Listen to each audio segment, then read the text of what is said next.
So today's going to be a longer video, and I try and just keep it to a minute because, again, most of my thing is me being crazy and this is just me just wanting to do this because I want to say my thoughts on TV shows and films.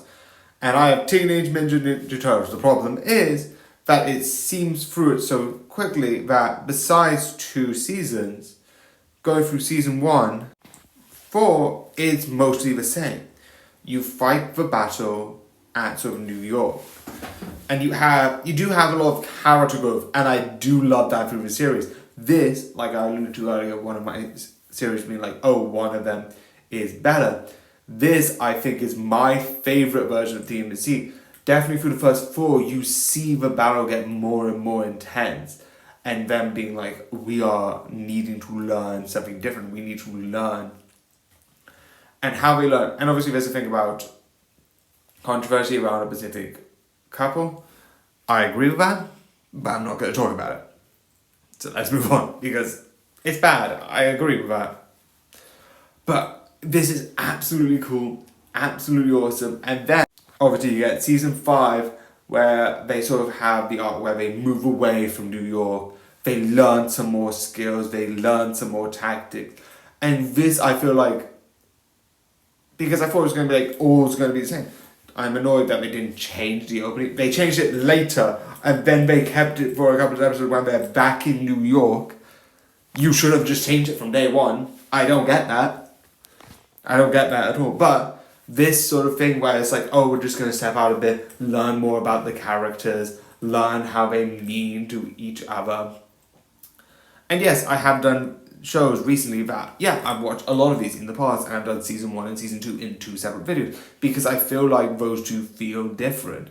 Seasons 1 to 4 feel just like one big story. It keeps changing and keeps improving, and characters keep changing. The only major change is when it gets to sort of season 7, and obviously season 6, you go back to New York, they do a bit, I'm not going to change the image. They go back to New York and they deal with a sort of issue at the moment. They deal with this sort of threat that's coming from the Crown, which is slowly being eluding throughout the entire series. And then, because they have season 7. Obviously, while I'm talking about specific seasons, I'm going to be like slipping specific things because I don't usually do like say what's going to happen in season 2, even if I'm watching it, because it kind of like, there's no point. Because I'm going to mention it in season 7, and that's kind of a spoiler if I'm just talking about the first season. But because this is all seasons, yeah. Also, if you're asking, this is going to be sort of 9 seasons. Actually, no, a lot more. I'll just put it up to 10 minutes or less. I don't know how long I'm going to do this. But anyway, I'm getting distracted. So this season, I love the fact that they were like, we're out of New York. We're not just out of New York, we're out of space. We're in outer space. And I felt, including one episode where it's like an sort of like an evil wish god, which I'm not gonna lie, they did better in Ninjago, but that's besides the point. I think this was so cool and absolutely so creative. But confusing with the timeline, like how does that keep creating the loop? It's kind of weird. And what's going to happen with the other people who went back in time and then come back? I'm confused.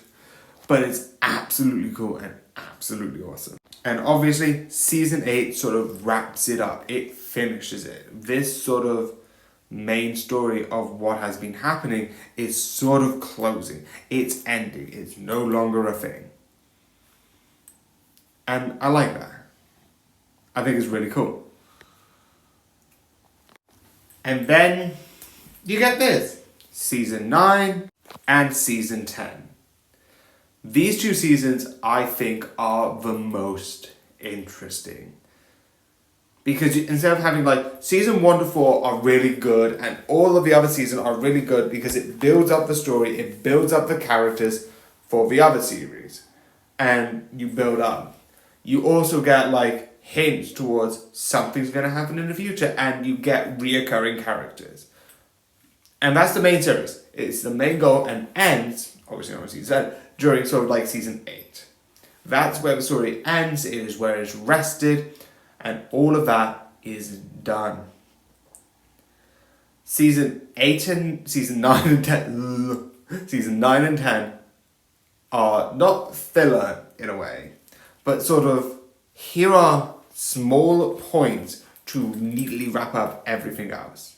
I am going to point out one other thing for meaning, so at that point I'm going to be like, I'm not going to put it on the screen, I'm going to be like spoilers, but for now, I think it's good because what I find interesting is sort of all of like, oh, where did this person go and where did this person go, and like they're doing small stories, not to fully wrap it up because the last two sort of I have questions, again, coming back later, but it is fun how they sort of like, yeah, here you go, here are the last couple like small, and it's like self-containing sort of arcs, unlike the other season which is like, here's one arc that is Slade, and then maybe you have like the Krang's arc as well. You have both during the same time, but one ends the Krang arc ends a little bit earlier. But overall, it is good, it is awesome, and it is amazing. Now, here's where I get a little bit more so this is why I say spoilers. So during the last 2 episodes of season 10, I think the last 3 are during this future arc, which I like. But my question is, where's my favorite character? And yes, I forgot. Wait, yeah. As you can see here, here's my favorite character, and here's April O'Neil. Where did they go? Because you get KC, like, here's the skull and all of that stuff. What happened to them? Because through the thing, spoiler alert, big spoilers, the whole thing is a mutagen bond. But I'm sorry, isn't the whole thing is that this person here is immune to the mutagen? She went into the mutagen and nothing happened. So why is she not here? Is it the fact that like it's been years? The turtles are now 500 years old and it's been ancient and no humans remember New York ever being a thing. Or what? Or I wouldn't be surprised if it's that, because if you look at the part of the city that is still reminiscing of sort of New York building, it's sort of overgrown. So that could be a thing. But shouldn't she be immune to it? I don't know. I have questions. Also, where did she go? Probably mutated because she was mutated before as sort of a snake. But where did she go? And I have questions. I don't know why. I just want to know. It is driving me insane. So yeah, here is sort of like the insanely long review for this. There's still gonna be 4 more reviews. Spoiler, I'm still doing 5 more reviews.